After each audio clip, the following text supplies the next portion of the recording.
lovely guest this morning grew up in Starr, and she knows all about Starr. And when she left Starr, she accomplished some very unique things, including being part of a very, very, very secret operation during World War II. Let's begin by you telling me what it was like when you grew up in Starr. Oh, I had a wonderful time at Starr. I had my own tennis court, my own horse, and I could go and do just about what I pleased after I did all of my chores in the house. We had a big cotton mill that ran every fall, and it was home, and I loved it. I still love it. My dad was a rural mail carrier, and back then we had no paved roads. So he had one farmer in one place. I always stayed in that spot knowing what time he'd come by, because it was lower ground and he would get stuck in the mud. And the farmer would hook his horses or mules to it and pull him through that so he could complete his route. My mom was a stay-at-home mom until I was in college. And then she started finishing up her college work, which she left as a junior to get married. And she wanted to finish, and my dad wanted her to finish. So while I was at Winthrop, she came one summer school, and when I found out she was coming, I said, oh good, I'll go to summer school too. And we did, we roomed together, had an absolutely wonderful time. And while you were there, you majored in what? Music. Because you wanted to be? Well, you know, you start off with a grandiose thoughts and plans, but after my first year, I knew that I was not going to finish as a piano student. So I went into all the band instruments. I played trumpet in the concert orchestra, and I played saxophone in the dance orchestra. And that filled my days and nights. And then you became a band director. Right, in Kings Mountain, North Carolina. That was your first job after graduating from Winthrop? And I was hired before I even graduated. They hadn't met me and I hadn't met them, but we got together and agreed it would be a good place. And then one day you got a letter that basically changed your life completely, because had that letter not come, you probably would not have met your husband. That's true.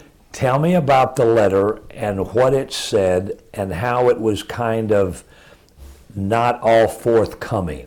In college, I should tell you this first, we had a cadet, air cadets that took over one of our dormitories. And at that time, they also put in classes that students could take for credit. And one of them was cryptanalysis. And I could take some electives, and that was one I elected. Cryptanalysis is a study of codes and hopefully some success in decoding them. Very intense work. Did you enjoy that course while you took it? Oh, I loved it. That's the reason I went forward. As soon as I got the call that Washington could use me, I was ready to go. So tell me what was in that letter again. I had been chosen through my college work.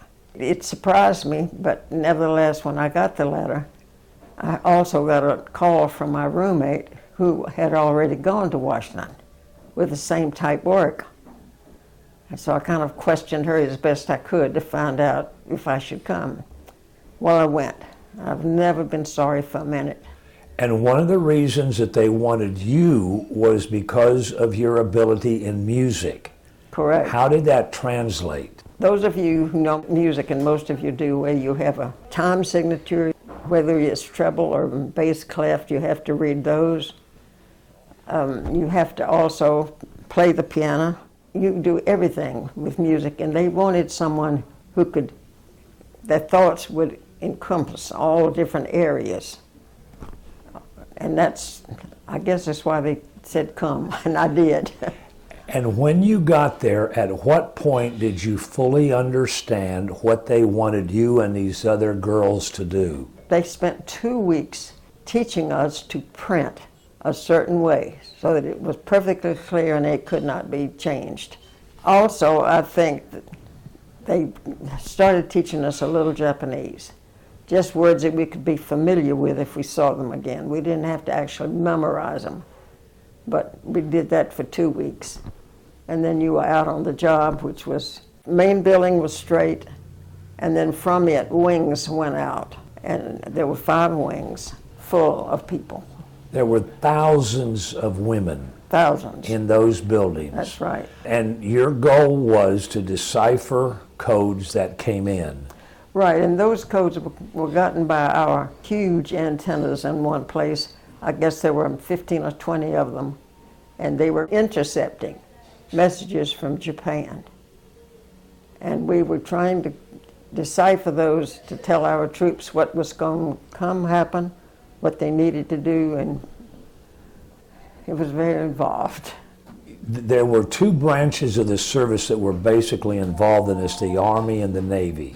I was with Army portion, and that was based in Virginia. The government had bought a huge college that was called Finishing School for Ladies, but it was a beautiful place. The naval part was in D.C. How important was it for thousands of girls that were involved in this to keep this a secret? They checked on us pretty closely. We found out that they actually had spies on these buses that come to pick us up to see if there was any discussion of the work for that day. I mean, we knew that was happening. They scare you to death, you know. They say, if they find that we have ever spoken about this, that we would be, of course, fired. We would have to pay a $10,000 fine or 10 years in jail. Well, none of those sound like a very promising thing for my future, so. So you kept your mouth shut? You bet. I mean, to the point, actually, that we didn't even discuss it. My roommate and I didn't even discuss it when we were home alone. They scare you so badly that you feel like, well, you know, government could have found out where we're living and they could put a microphone someplace, you know. That's probably youth and maybe courage. I'm not sure which. Speaking of where you lived, you had some unusual accommodations when you went to Washington. Tell me how you lived, because it was basically your apartment and work. When I first went to Washington, my college roommate was already there.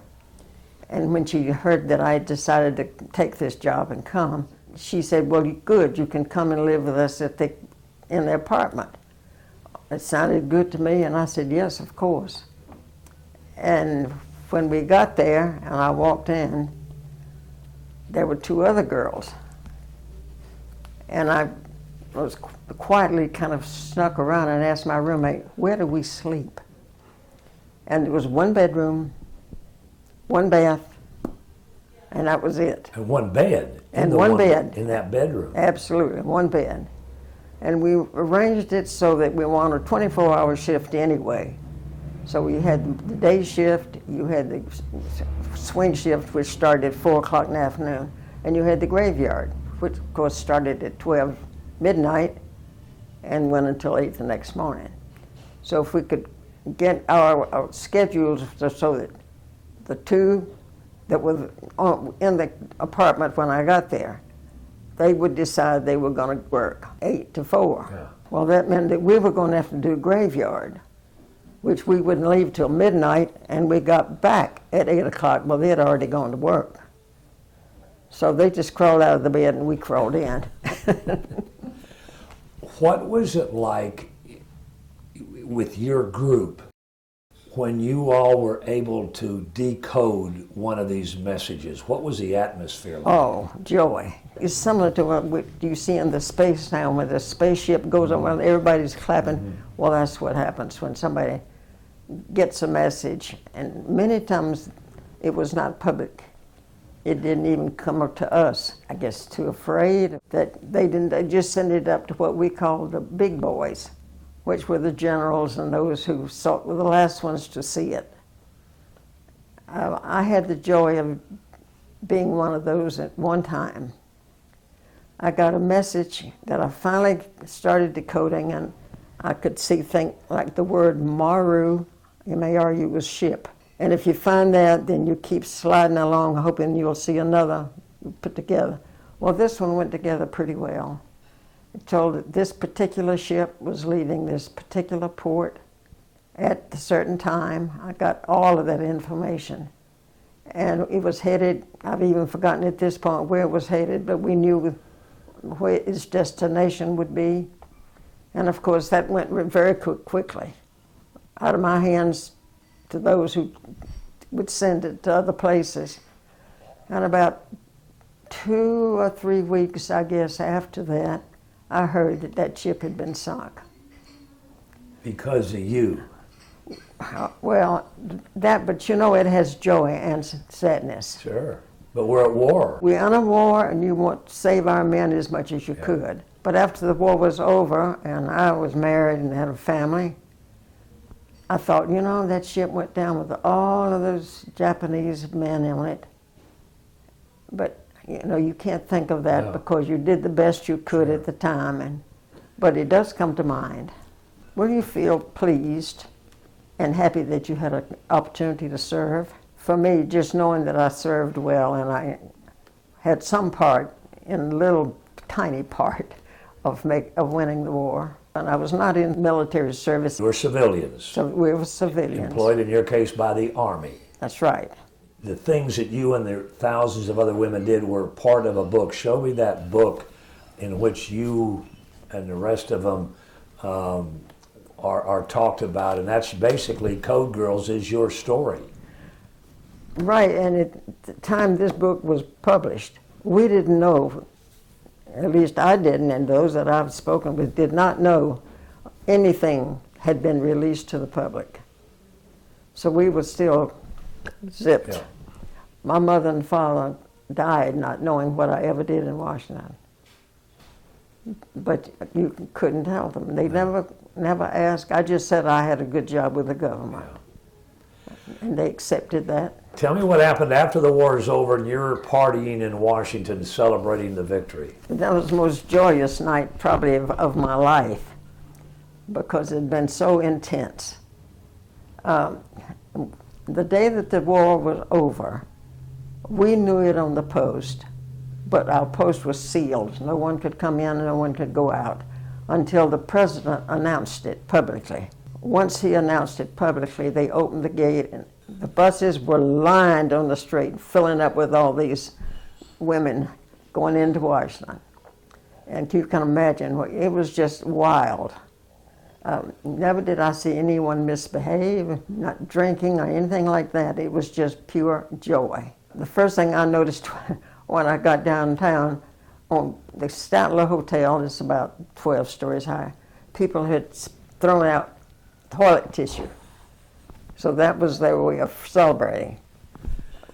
We had the streetcars back then, run with the electric, you know, I don't know if you know where you hook it at the top. Well, the fellows were getting up, unhooking it, so that they were seated all around the top. And then a group of us, and if you know what Washington looks like now on Pennsylvania Avenue, it's about like it was then, very wide.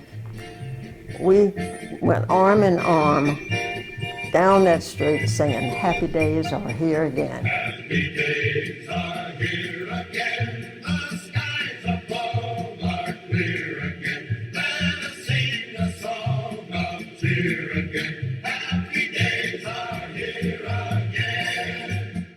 And they truly were. And then you met a guy. I did. Was down there with my roommate. And she stopped to speak to one of our service people who worked out at our post. She had had some dates with him and she knew him. And there were 4 of the fellas. She introduced us to all. And immediately, there was one young man that I knew I wanted to get to know better. And obviously he must have felt the same way. Because from that day on, it was just the 2 of us. He was a Japanese translator. He was sent to California. And at that point, he had a choice of getting out of service or staying in service and perhaps going over to the occupational forces. Well, he had already served 3.5 years. So he got out and came back. The first time I saw him was March the 1st, and we were married May 25th. But after the war was over, and of course there was a little cleaning up to do with what we had to do with messages and so forth. But at that point, there's no messages coming in from Japan. War was over. Then we started studying Russian, and we studied Russian until we could try to get their messages solved. So it was a very intense time, even after the war. But my husband and I, first of all, he was out of service, and he needed something to do, and he decided he would go and finish college. We did, and then he got a job with a bank as a teller, and I was still working out what we call the hall, working at Arlington Hall. And that's the way we lived till we bought a home of our own. And he was able to move up in the bank where he stayed his entire career. That's right. Same bank. Started as a teller. When he retired, he was executive vice president of the bank, which now had 43 branches. So the time comes for retirement, and then there's a discussion about what do we do in retirement, and you and he ended up making a pretty important decision. What did you decide to do? Well, we certainly tracked all through Virginia, North Carolina, South Carolina, Georgia, and Florida. Finding a place to retire to. Trying to someplace we would feel comfortable. One day, just driving around one of these places, my husband said, "You know, I don't know any place I like better than Anderson." Yes, my mother and father lived here, and it just was wonderful that he wanted to come there. And one of the reasons is he enjoyed golf. That's right. He loved golf. So year-round golf in Anderson. That's right. And in retirement, y'all still kept busy. What were some of the things y'all did, and where'd you go to church? First Presbyterian Church, and afterwards, when we were working, we loved to travel. And we did a lot of travel. In fact, we got on 4 continents.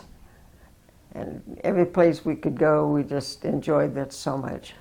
Looking back on your young 90, how many?